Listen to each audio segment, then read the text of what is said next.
Hey everybody, Um, I'm Miles. That's Adam. That's Jordan. We're doing a quick little restart because there was an issue, and yeah, now we're back at it. Um, Continue with what you were saying, Jordan. so Gemini Heroes Reborn got a review. I believe that was Esteban's review, so you can check that out. The most recent episode of Friendly Neighborhood Fanboys went live. It's who should play Cable in the next Deadpool movie.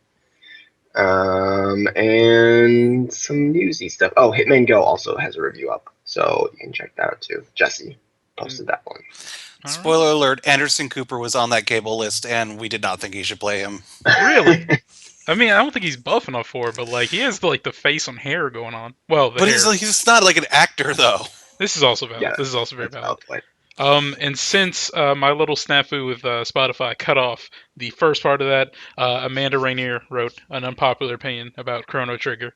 Um, so you should go check out that if you would like to read her unpopular opinion. And if you know anything about Chrono Trigger, you probably can guess what her opinion is because it's the unpopular one.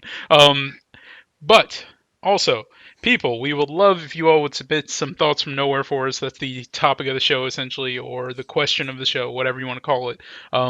If you submit it to us at our website, or our website, at our email, which is contact.mong@gmail.com, we will gladly read it out and use it as long as it's appropriate and good and such. So, don't try and ask us something gross because that won't get read. But also, if you would like, we will also announce your name with the topic of the show or thought from nowhere, so you can have your little 15 seconds of fame and everything. So yeah, we appreciate your thoughts and what you want to hear us talk about. So moving on, gentlemen. Adam, since we start with you, what's going on with you? What you been playing? I'm kind of going through Gamer on Wii right now. Since I've beaten Dark Souls 2, I've tried to find something else to hook myself into. I tried to play a little bit of Madden, and that was fine. And I picked up Persona Q Labyrinth for a little bit, and that was fine. But I'm not finding anything that's really hooking me right now. I'm kind of in this kind of neutral zone where there's a couple things I'm really excited for, but they're about a month off, and so it's a matter of trying to find something to do with your time until the stuff you want to play comes out. So I've been kind of watching a lot of YouTube videos. I've been away from work this week, so I've basically been watching like a really thorough playthrough of Dark Souls 1 to kind of catch up on the lore. All right, yeah. Well, it happens to us all, right? Yeah. Jordan. I decided to, so I downloaded The Walking Dead Michonne. Hmm. That's something that I haven't actually gotten a chance to play because while it was downloading, I decided to put The Witcher 3 back in. Um, Previously, my approach to it has been sort of, uh, I don't know why I'm not enjoying The Witcher right now.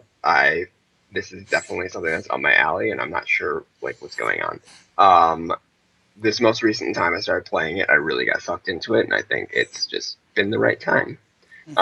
So I've been playing a lot of The Witcher, and having a good time with that. I'm working on just telling myself to go play Michonne because I really want to play it.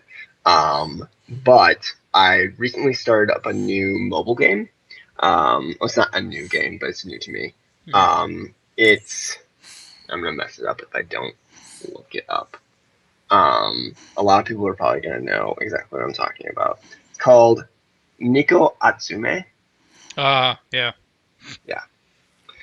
Which actually turns out to be very well on par with our topic for the evening. It's basically about collecting cats. Um, you like just put toys and food out in a yard and try to get cats to come to it, and you like they'll gift you sardines and like goldfish, and then you can use those sardines and goldfish to buy more things to bring more cats to your yard. That's literally the entire game. Once they add an It's RPG mechanic to Neko Natsume, I will play that game. Yeah, it's really casual. It's nice to just have something every once in a while to just look at and be like some quick instant gratification, like, oh, okay, yay, and then close it. It's not even, it's all that time consuming. So, Oh, I did pick up a cell phone game. Have you heard of this thing called Slashy Souls? no. That's go ahead. It's from Bandai Namco, and it's basically a Dark Souls endless runner. So they're just turning endless runners into everything now. Yep, you just basically, but you can like you have your sword, you can like attack things and get better weapons and stuff like that, but always running forward, or sometimes rolling backwards, but it's a Souls-ish game. Sure. That is someone's definition of hell. Someone out there is like, this is the worst I've ever had to experience, and I'm sure it's fun, but just souls constantly running. That sounds horrifying. Yeah. So, Adam, how much gameplay have you gotten into it? Are there boss characters? Like, are you going to be facing off? Not, of course, the blood-starved beast, but like something as bad as that? How's the challenge? There's definitely larger things. I don't know if I've seen a proper boss, but I've seen some small creatures and I've seen some larger creatures. I haven't entirely figured out the mechanic of the game because it seems like it occasionally starts being different spots. So I don't know if there's like different checkpoints or bonfires that you reach that will set you off into different spots. But yeah, there's definitely different enemies. Oh, all right, that's pretty cool. I might have to give that a look. And Jordan, have you experienced the fat cat yet? The one that just like comes in and eats all your food but doesn't actually leave anything? No, that can happen. Yeah, it's a cat called Fatty. It just literally just comes in, eats things, and leaves. Oh my god, I'm scared. Yeah, it's like the plague of Neko Atsume. It is the Well, death of cats. especially since like I spent all of my stuff on like just like I got like a little sheep cushion and a couple of balls, and I Hmm. spent everything that they start you off with. So I'm not getting like major returns on it. So if Fatty shows up, then I'm gonna be screwed because I won't be able to buy any more food. Yeah, that won't be good. But best of luck avoiding Fatty. Um, in terms of me, what I've been doing is I've still been playing Binding of Isaac. I'm not necessarily falling back into it, but I am playing it more just because greed mode is easy and kind of brainless to do. Um, I've actually thought about streaming it a little bit, but I don't know if I want to do that because I don't know if I would get any viewers. But the biggest piece of news is this $210 frame I have that is holding something that means a lot to me. Yeah. Up, frame. There we go. There we go. $210 frame. Is that Uh, $210, $10, or ah $200, $10. Math. Um, got it. so yeah, I finally got it back from my buddy, and that day I went out and got a frame with the money I didn't use for my lunch because waitress spilled cocktail sauce on me. So it was a good day actually. Got a free lunch Nice. and got my game back. Got my frames. You can see the other ones. Nope, you can't. You can just see my shoes. Never mind. Uh, but yeah, I would love to put it up on the wall, but it's a little heavy, so I need to get the proper materials. But yeah, so it sounds like we've all been having pretty par for the course gaming weeks. Is that right?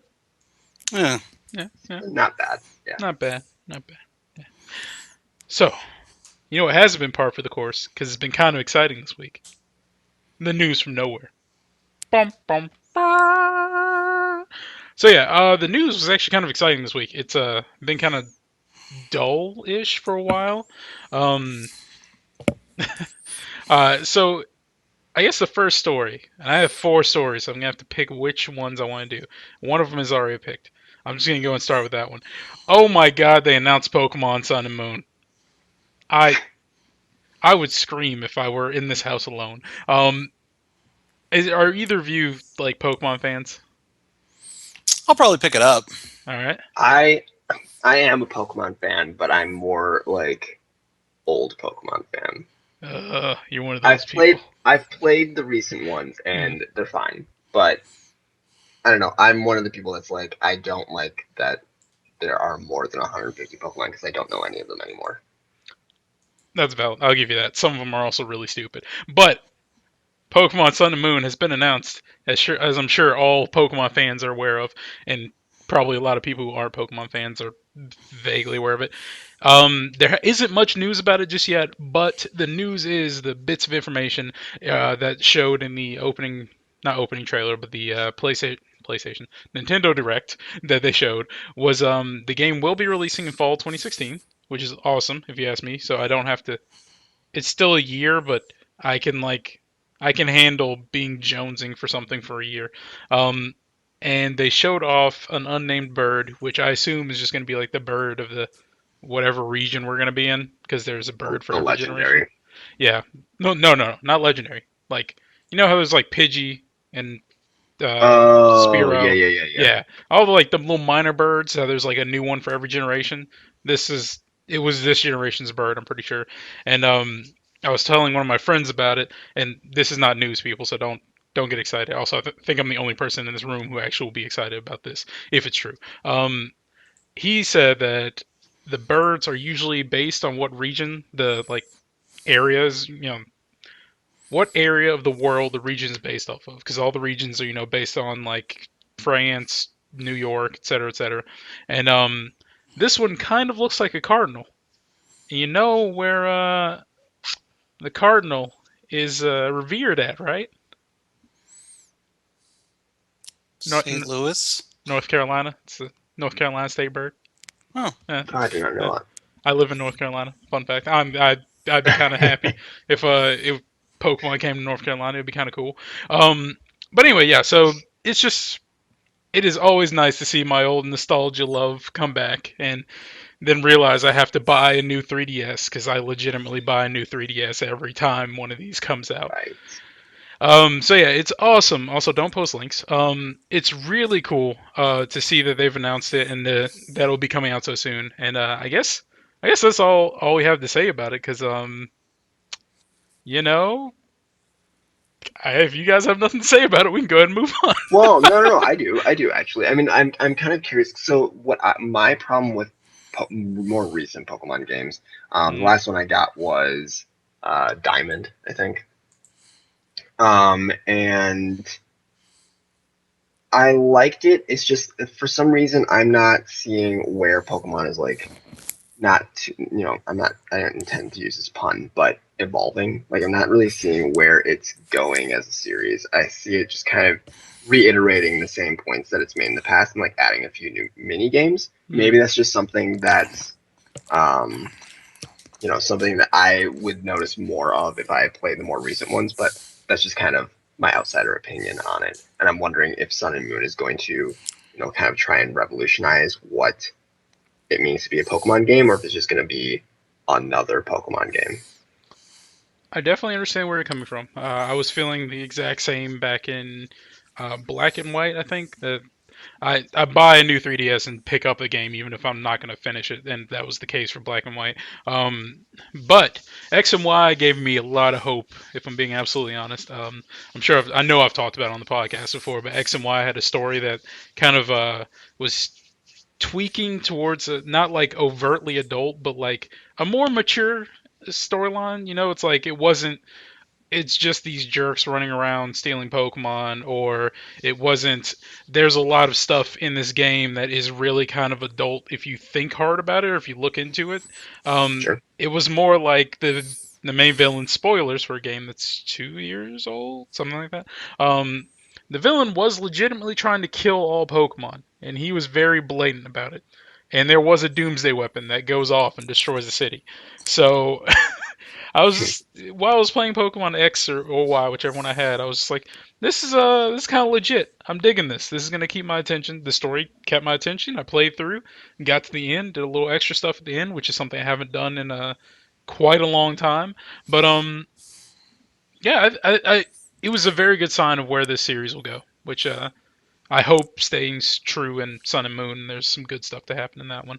Um, CD Cobb seems to agree with you and says there's too many types now. Hurts my brain. It's like rock paper scissors plus semi truck, jet fighter, shotgun. What beats shotgun? You're not wrong. Pikachu beats Shotgun. Don't do that. Pikachu's a trash Pokemon. all Pe- right. I'm gonna I'm gonna loop back to an old podcast, calling it now. Kojima and Del Toro's new project, gritty reboot of Pokemon with Norman Reedus as Pikachu. I, Bad. I Bad. I would watch someone play through that. I'll be honest, that sounds hilarious.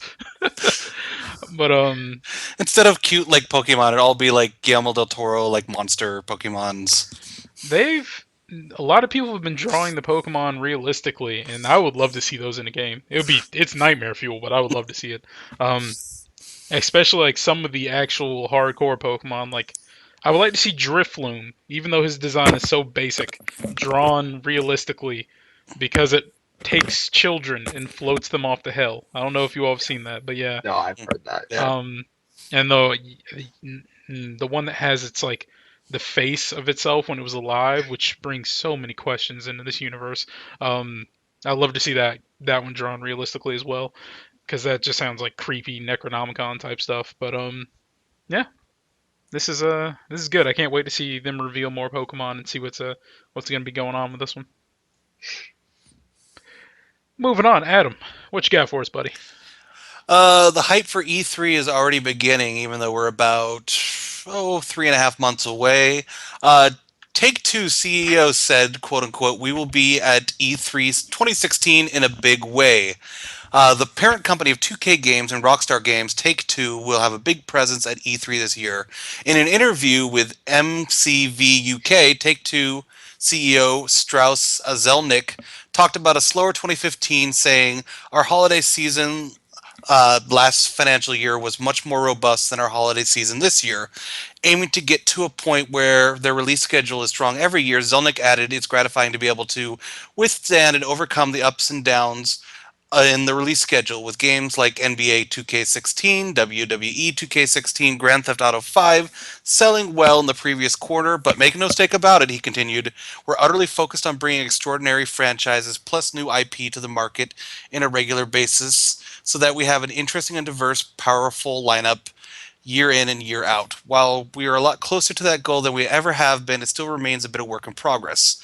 When MCV asked Zelnick if we might see games like Red Dead Redemption 2 or Ken Levine's new project this year, he said he wouldn't confirm anything, instead mentioning E3 2016 in June. "We'll be there in a big way," he teased. Hmm. So what do you think it means, Adam? What do you think is going to happen? I am hoping, like, I think there could potentially be multiple announcements because obviously they have their fingers in a lot of different pies. But I am hoping very strongly that we get to see a sequel to my favorite game of the last generation, which is Red Dead Redemption. I think it's been long enough with Grand Theft Auto 5 that I'm ready for Rockstar to do something new, or at least move on to a different project. And I think that the gaming community is clamoring for another Red Dead Redemption game, or another Red Dead game. Hmm. I'm really hoping that we find out that Red Dead, whatever it will be, the third one, is a real thing and will be coming to consoles. Now, how would you feel if they actually brought John Marston back and brought a supernatural element into the game? I'm like 50-50% serious and not serious with this question. And Undead Nightmare was pretty awesome. Yeah, so like, what if John Marston was like, I've been reading the comic series East of West. Are you familiar with that one? Hmm. Okay, Yeah. so it's a series about essentially a world that is still it's not post-apocalyptic, and they never got to where we are, and it's not like old times, but there's like western heavy western themes. There's like robots, there's monsters, there's shamans, there's a bunch of lots of things piled into one, and the main character is Death, like the the horseman of whatever the apocalypse, and it's Death, and he's fighting against the other three: Conquest, War, and Hmm. Pestilence.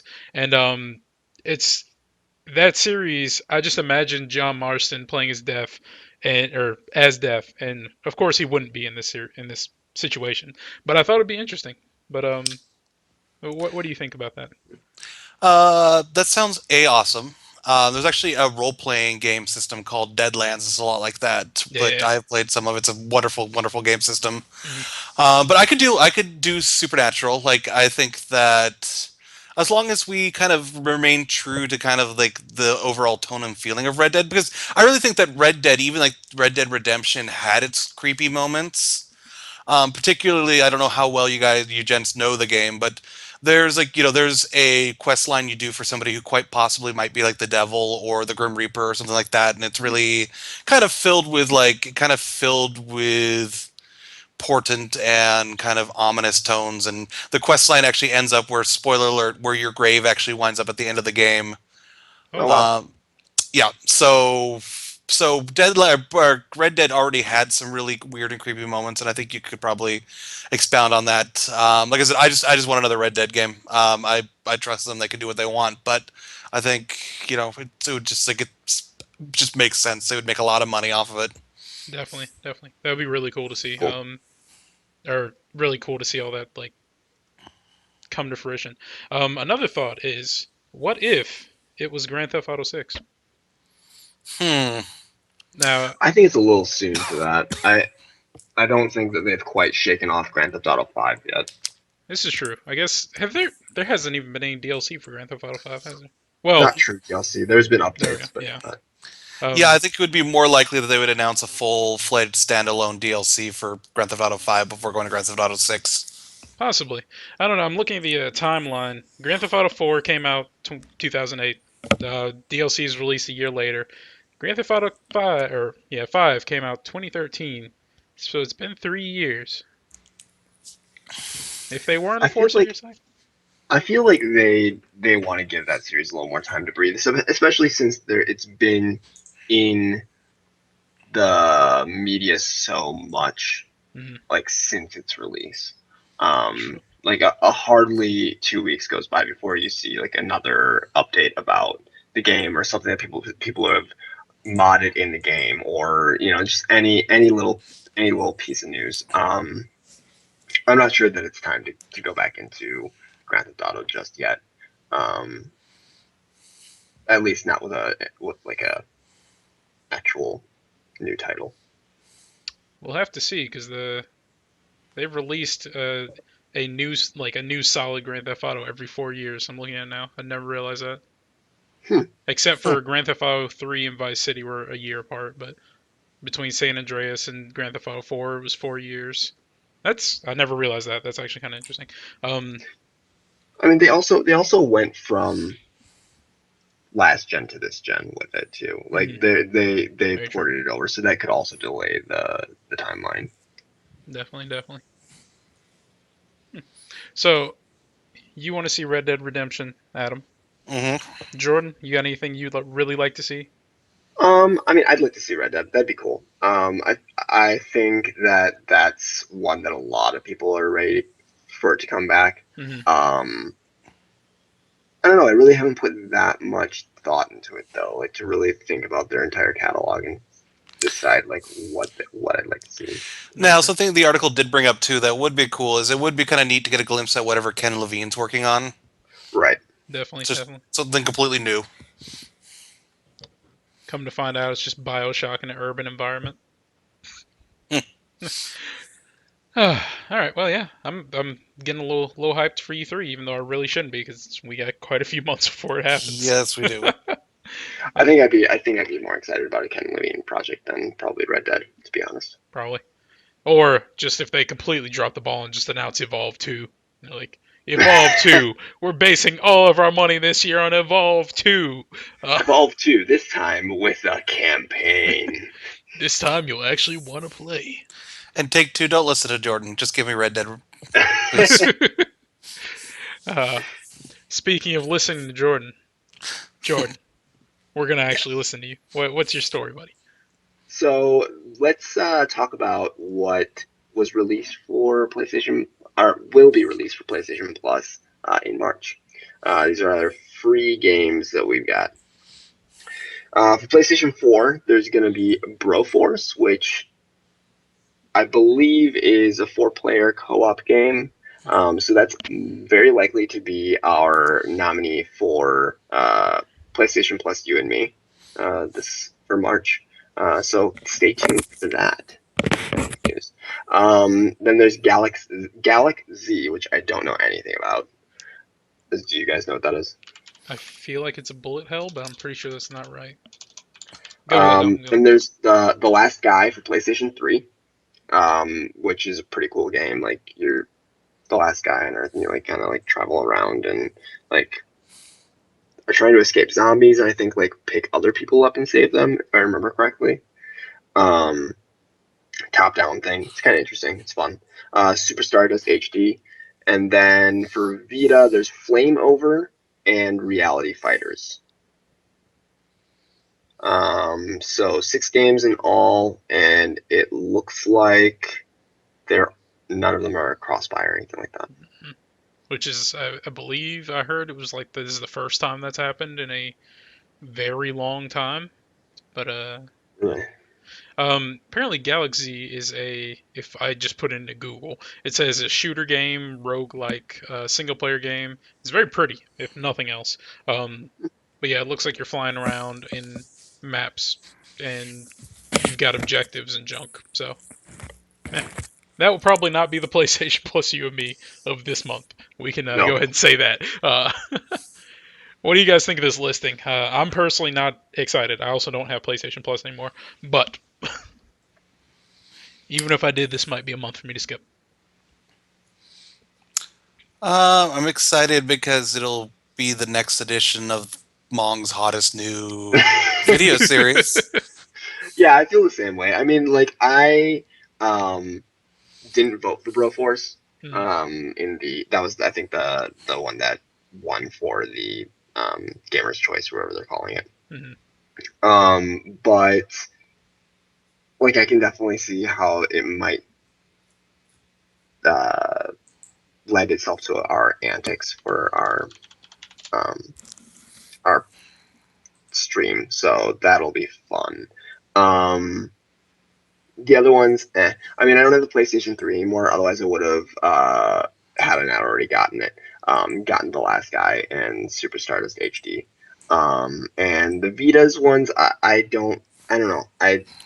I'll download them, but I probably won't play them. They don't seem super interesting. Flame Over, I think, is supposed to be some sort of like firefighter thing where you're supposed to like stop fires from spreading.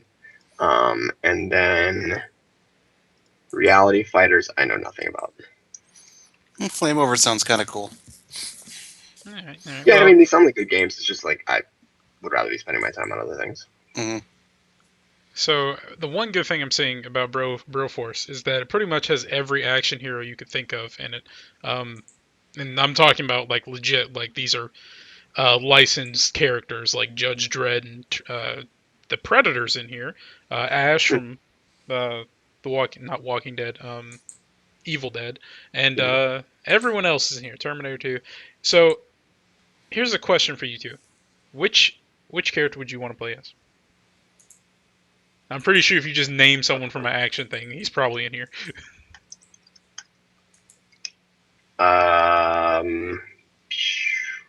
Oh my god, I've got I'm just gonna go ahead and paste the Mel link Gibson right from Braveheart. there. That's a good choice. He's chilling over there right there. Adam, who would you pick?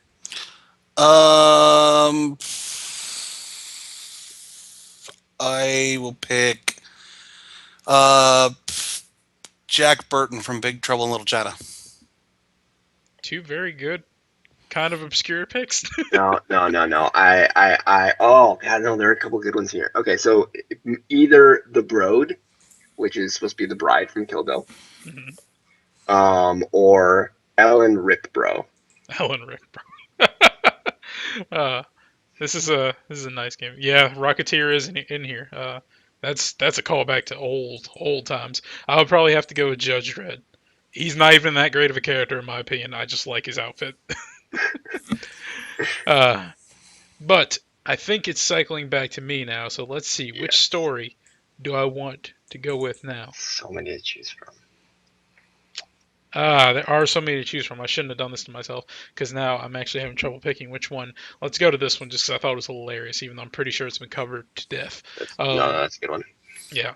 So, Naughty Dog kind of may have stolen some art from Assassin's Creed in the new Uncharted 4 trailer.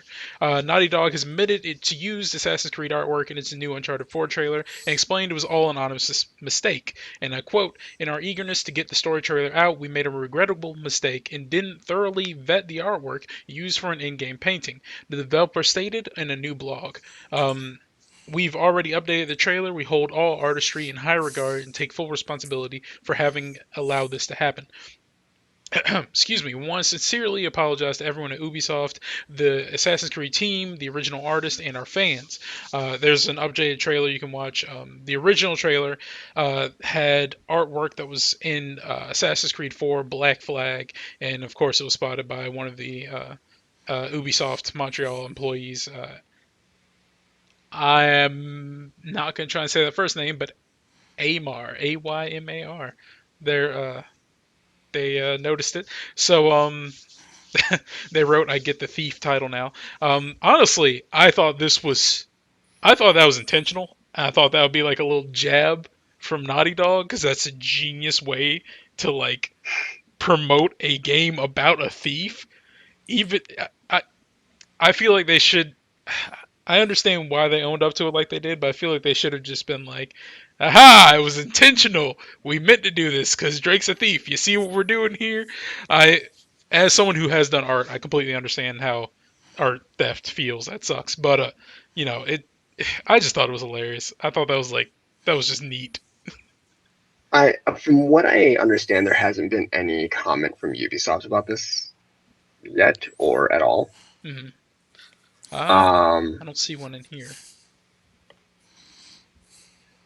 but I mean, like, if another Assassin's Creed game were coming out this year, I would almost wonder if this were a marketing ploy and like just kind of a reason to get both games out in the media stream. Mm, Um, but a new Assassin's Creed isn't coming out this year, so this is probably just a genuine mistake. yeah. It could have been something beautiful though. Adam, what you got any thoughts on this? Interesting story. Hopefully, this little snafu won't delay the game any further. Foreshadowing. Yeah, let's go ahead and jump into the next bit. Or who uh, has that story? I do. why don't you bunny hop over me Yeah. for the moment, Jordan? Okay, Because all right. So we'll do what's going on with Uncharted 4. So apparently Uncharted 4 has been delayed again, much to Adam's dismay. Um, apparently no. Sony and Naughty Dog have delayed Nathan Drake's next adventure 2 weeks to May 10th, 2016. So it's not a huge delay. I don't think this is anything that anybody's really crying about, or at least should be. On the PlayStation blog, Sean Layden said, "In an effort to meet the considerable worldwide demand and to ensure that all gamers worldwide have the opportunity to play the game on day one, we have chosen to postpone the launch of the game by 2 weeks to allow for extra manufacturing time." Yeah, they're not going to be buying themselves 2 weeks of development time. That doesn't make any sense. That's just not something that happens. He goes on a little bit further and says, "We know this news might be disappointing, and we are sorry to have to make you wait a little longer to play Naughty Dog's latest. The good news is that the game is phenomenal. We are fully confident that it'll be worth the wait, and the team at Naughty Dog is eager as ever for you to experience Nathan Drake's final adventure." Um, Also, piece of news that was on the IGN article says that the Uncharted 4 multiplayer stress test is this weekend. So if you're interested in doing that, sounds like it'll be a fun time. Um, yeah, I don't know. Part of me is not super surprised by that news. It seemed like they kind of whipped out the most recent delay pretty quickly, and it made, it felt kind of rough. So if they need a little bit more time to make sure there are enough copies for worldwide demand, then Yeah. obviously that's something that has to happen. So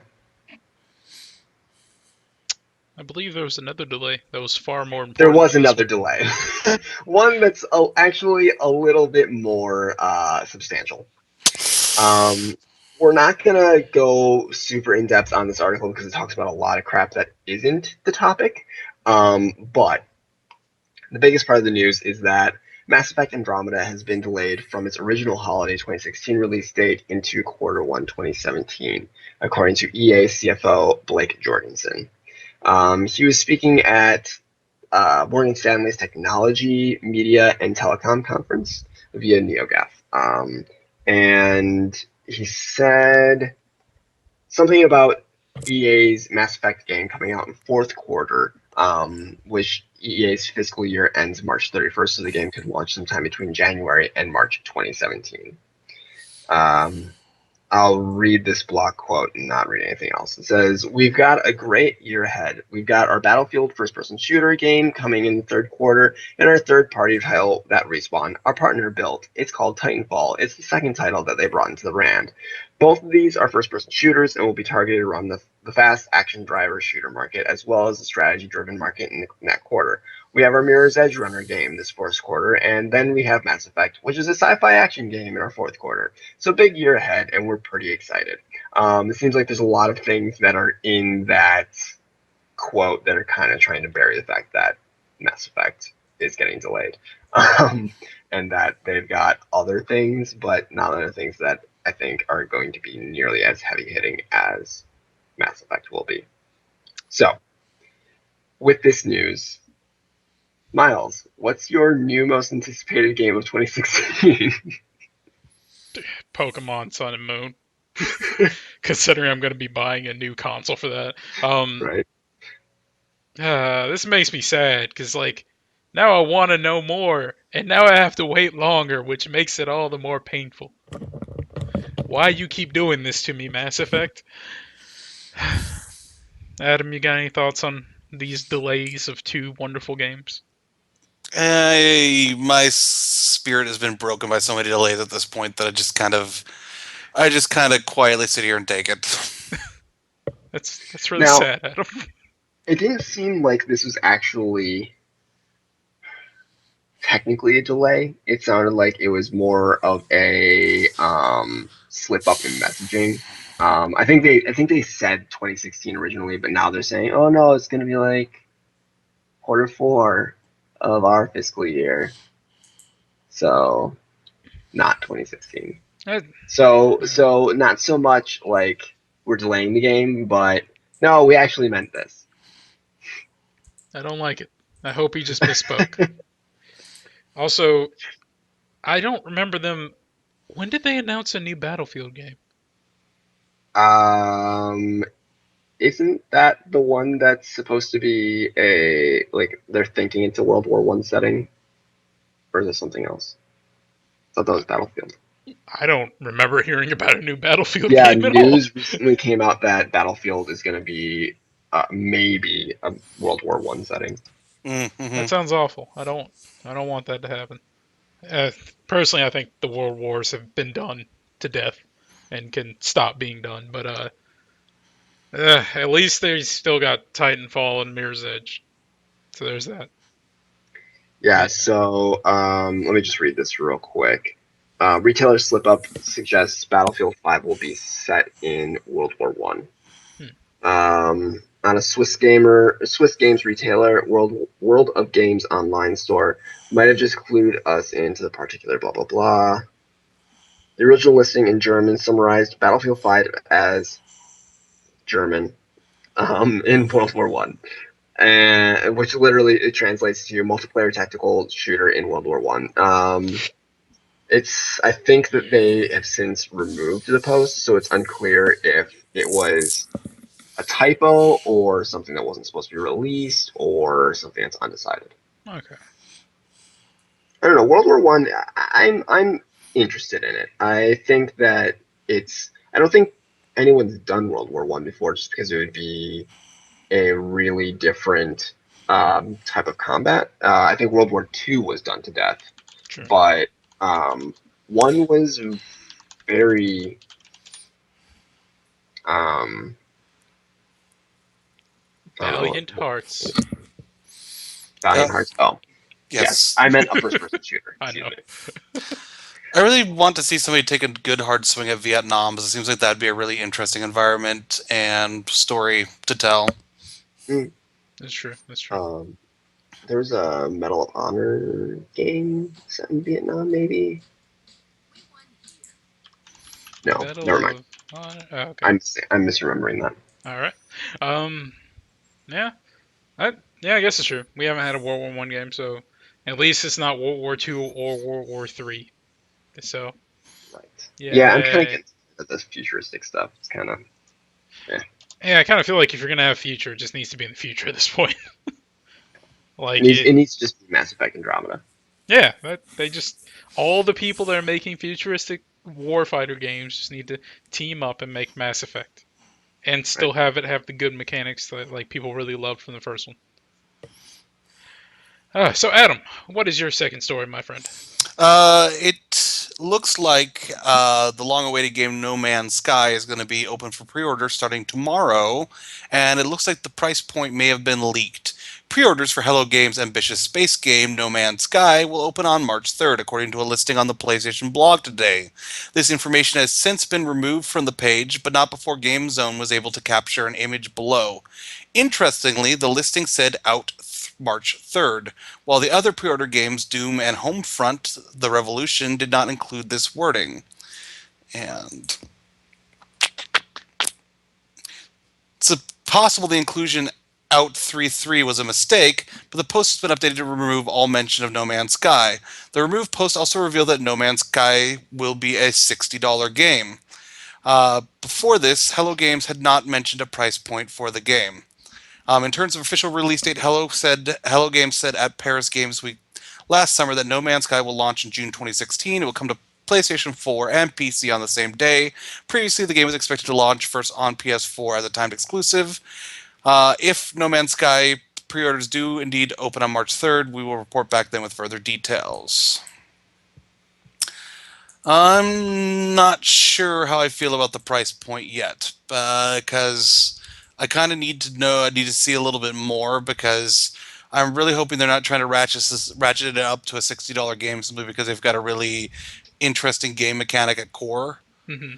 And part of me is worried that that's what we're going to see happen is that that they saw the response that they got, and as a result, they're going to try to up the price to a really high level based upon hype.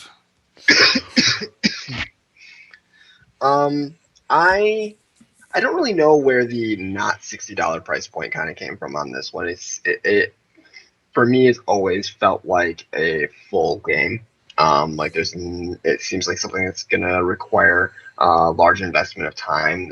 There's a lot of content there. I mean, maybe people are seeing it and aren't really sure what to do in it, and that may be why there's a lot of Mhm. confusion. But the traffic that I've been following on it, it kind of seems like there's a decent amount to do. And if it does end up becoming that uh, PlayStation VR exclusive title, um, I think that people will pay whatever they ask for to do that, to play that way. So I that is definitely where that price point is coming from because no one really we're still at the point where even though they have promoted the game to death, no one's absolutely clear on what you can't do and what the game is about. It's like we know we know that the general overall goal is to get to the center of the universe. We know that there's a lot of stuff you can do. We know you can fly. And we know there's a lot of planets that are going to be all procedurally generated and they're going to be different and you will never see all of them. But beyond right. that, we don't really know what's going on. And in terms of the stuff they've done while on planet, it does look a lot like Minecraft. So I think that's where that's coming from. People are like, well, I can get Sure. Minecraft for $20, so why can't I get Space Minecraft for $20? Which I can't disagree with mainly because I'm still in that same place too. I was thinking $40 personally, just because it is a bigger game. Although I don't know all the details. Um, but yeah, I would really like to know more. Hello Games, you all should tell us more. Um, Go ahead. I also wouldn't be surprised if No Man's Sky just ended up becoming bundled into the PSVR and you just got it for free. Mhm. Um, and that's maybe part of their incentive process is, well, you could buy the game for $60 or you can pay, whatever PSVR is and play it the way that you really want to play it. Like everybody wants to play No Man's Sky with PSVR now. Like that's just kind of in everybody's head. So they're screwed if it doesn't end up being like available for PSVR. But if it is, like I could very easily see it being bundled for literally the exact same pricing like as PSVR, and it just ends up being a free game for that. Could be. Could be. Um, I feel like I heard. I Was that a rumor or not that Sean Murray had said that it's not going to be on VR? I had not heard that. I hadn't heard Okay, that either, but ignore that then. that's not necessarily not a rumor. Yeah, I feel like I heard that somewhere. It's probably inaccurate, so don't worry about it. Are you Um, checking it out, Adam? Oh, no, but I can. Yeah, do that. we need fact checkers. Um, Adam, you got any thoughts on this news and what it could mean and what it might not mean? I need to know more. Like I said, at this point, if you're going to put a $60 price point on it, I'm not saying it's not worth it, but Mhm. I think I need now a little more of like, okay, so what am I getting for my $60? Like, what is my actual gameplay here? I mean, I understand that I can go to planets, I can like mine stuff, I want to go to the center of the universe, but what am I really doing? Like, Yeah, explain this to me. very true, very true. It's gonna suffer from the everyone's gonna be waiting for reviews before Yeah. anyone really goes out and buys it. Like that's the way it's going to be with the Division for me personally. That's the way.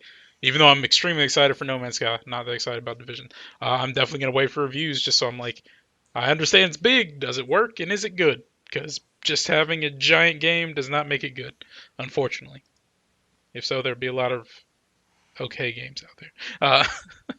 So anyway, we're gonna go ahead and move on to our thought from nowhere this week. But we did have quite a few stories that we didn't cover, so I'm just gonna go ahead and mention what those were. Halo 5 is getting expansions or a expansion, and they've detailed what the stuff is going to be in that. Postal Redo has been announced. So if you don't know what Postal is, it's that raunchy, horrible, but super fun in the worst way game that came out a long time ago. Postal 1 and 2. Uh, I never actually played the storyline. I just went around killing things because that's what I did because I was young and stupid. Uh, also, we mentioned that Sony has patented a glove controller. Think it's so bad. I cannot remember what the thing's called. I just remember that quote.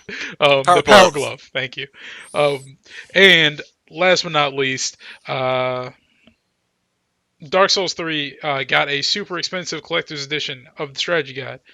I don't know what the details are on that, but if you like Dark Souls 3, you probably already have it pre-ordered. Um, It's $130. you might not have it pre-ordered because that's like two Yeah, copies of the game it's really expensive. for I a have it. strategy guide. Okay, so it's real quick. It's a strategy guide, like a nice hardcover strategy guide, but it comes with a life-size replica of the Estus flask, which is your healing item Yeah, in the game. So it comes with a life-size version of that, and some other stuff, and like a metal sword bookmark.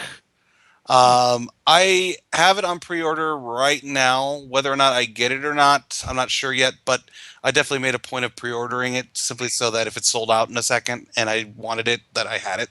Sure. smart, very smart. Um, yeah, it actually looks pretty cool. I'm looking at it now, and is this the Wolf Knight's great sword? Is that like Yep. the sword that God, the wolf whose name I can't remember? Sif, Sif. Yes. Sif's Great Wolf, Yeah. or yeah. I don't know. I kind of want it just for that because that wolf looked really cool. Uh, just saying. Um, and do we know is the Emerald Estus Flask is that actually usable? I don't know about that. I kind of hope it is because, like, if and when I do my like drunken journal about Dark Souls 3, it'd be probably really cool if I could make videos of myself drinking out of it. Mm, Yes. exactly. Also, I don't know personally, like with all the extra stuff that's bundled in with a game, pre-orders and stuff these days, I find it a lot more worthwhile and interesting if the thing is actually usable and is not something that's just gonna be sitting in my room. Um, Mhm. like a long time ago, I pre-ordered a game I did not want just to get a Fatal Fury hat. Like, you, you all aware of what that game is? Yes. Terry Bogard, the main character who has the hat that Yep. says Trigger Fatal hat. Fury. Yeah, I freaking love that hat, and I got the hat, so hey, it's gone now because it got dirty. But yeah. So there you go, people. You just got a free extra story because questions. Um, yeah, that's about worth. Also, quickly worth noting, Alan Wake Returns website has been registered by Remedy. Live action Alan Wake 2 trailer hidden in Quantum Break. Also, Quantum Break is out now, right? No, it's got another about a month. Okay. Well, there's a lot of stuff happening with Quantum Break right now. Okay. I'm excited for it. Yeah. I might be if I had Xbox One, but I don't have an Xbox One. It is literally the reason I bought an Xbox One is because I knew at some point this game was coming out and I was going to need to play it. Well, there you go. Hey, welcome to the chat. So, our thought from nowhere this week was brought to us by one Jordan Loeffler. The thought of the week is, what have been your favorite pets in video games? We like to keep it very simple and pretty generic and free and all that nonsense. So, yeah, go ahead and start us off, Jordan. So I would like to just kind of point out that we're definitely going to be making sure that it's going to be like a companion essentially. Like I don't want to like just make it any pet or anything like that, but we'll make it pretty free form for everyone and kind of make it a companion. Mhm. Um, I was kind of like in preparation for this, kind of going through any other lists that other people have like put together of like what good companions or good pets have been. And I think there's some pretty solid ones out there, and I'll just kind of like throw out some staples that I found. Number one, for me at least, the companion cube holds a special place in my heart. Um, and another one that I found that I really really liked was Agro from Shadow of the Colossus. Ah, yes. Yeah, yeah. Yeah, it's not to spoil Shadow of the Colossus for anyone, but there's a painful scene there. Just it's hard. A couple of them actually. Think about it, but yeah. Yeah, it's that game's been out forever. Spoil it. Well, I Do know. it. Well, okay, fine. We're not even gonna Aggro, do like, spoiler notice. Nope. yeah, it's a Do it. spoiler. Aggro falls off a cliff, and it's horrible. And then at the end, he's like just limping towards you. You're like, oh my god, he's still alive! But holy crap, that horse is probably dead. Like it's gonna die. It's a strong horse though. It'll be forever with us in our hearts. Um, you got any more top picks? I'll leave it there for now. We'll see what you guys come up with. All right, all right. Adam, you have anything off the top of your head? Yeah, I actually had a literal animal one. D-Dog from Metal Gear Solid 5. Mm. Not only is he an adorable dog wearing an eye patch, he is incredibly functional and very, very useful. I remember, it was such a fresh air the first time I could take him out with me, but all of a sudden, the second he started helpfully pointing out everything I needed to know about a mission I was on, it was great.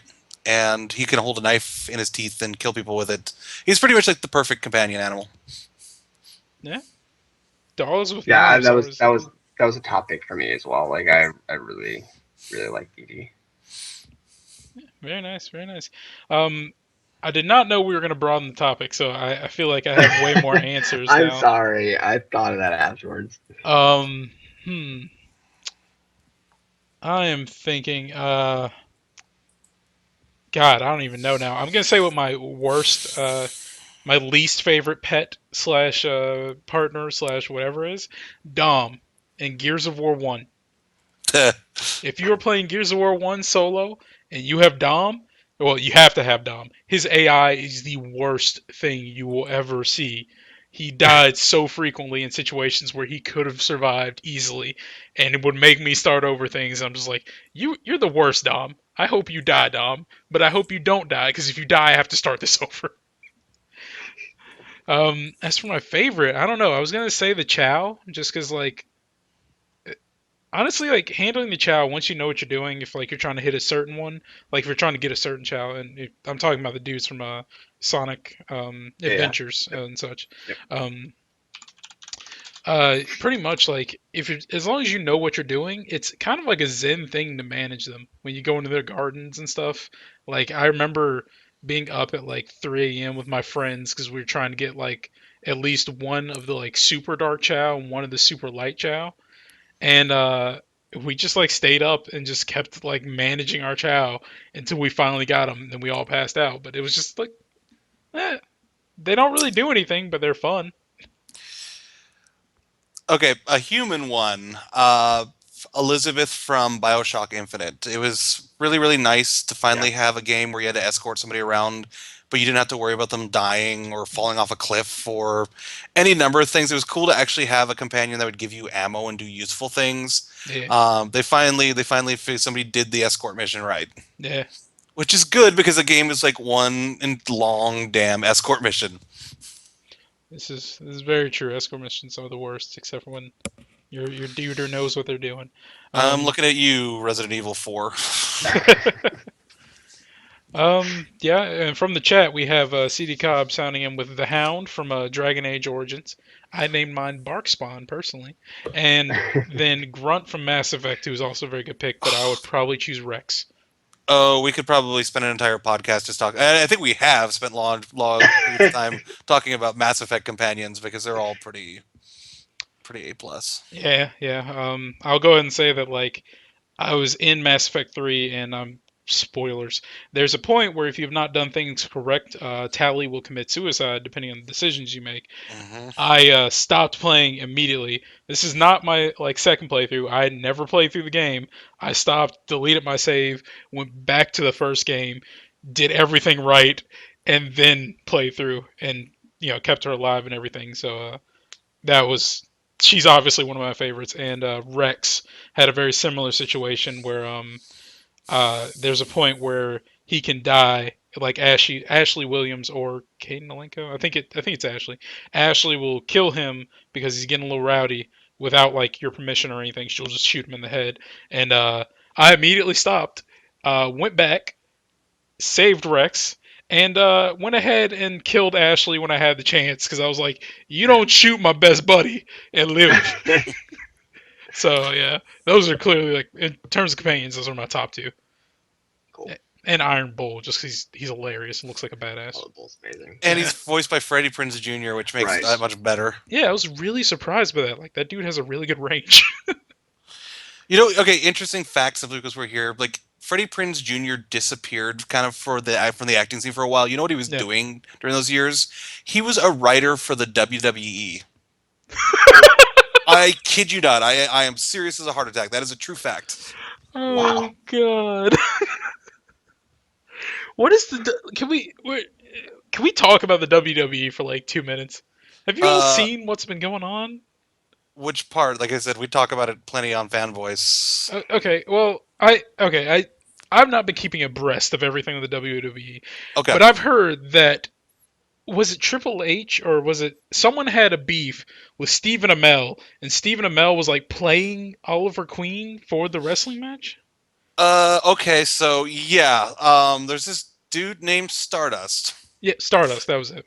Who is basically um, the real life brother of Goldust. He used to be called Cody Rhodes, and then he took on Goldust's gimmick. He's part of a faction now called the Cosmic Wasteland. Hmm. But yeah, he did have a feud with Stephen Amell. That is true. So, like, what does that mean for the canon of the Arrow TV show?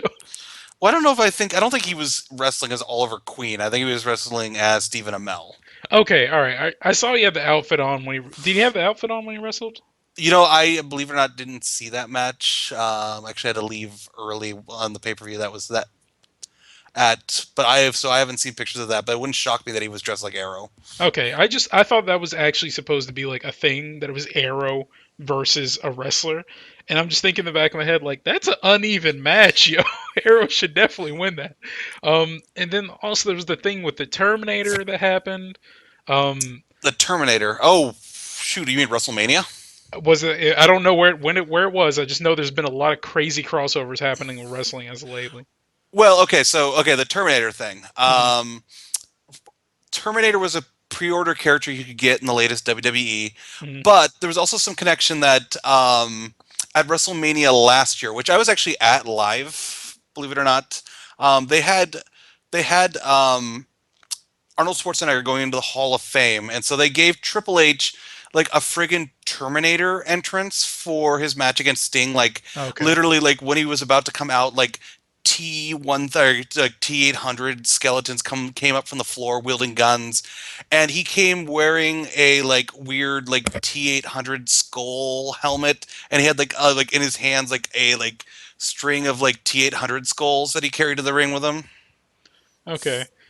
And that's for oh god, wrestling's kind of ridiculous. But and the last thing I've noticed was I saw today there's a story where Sony and WWE are teaming up to somehow promote a Yes. Penguin movie.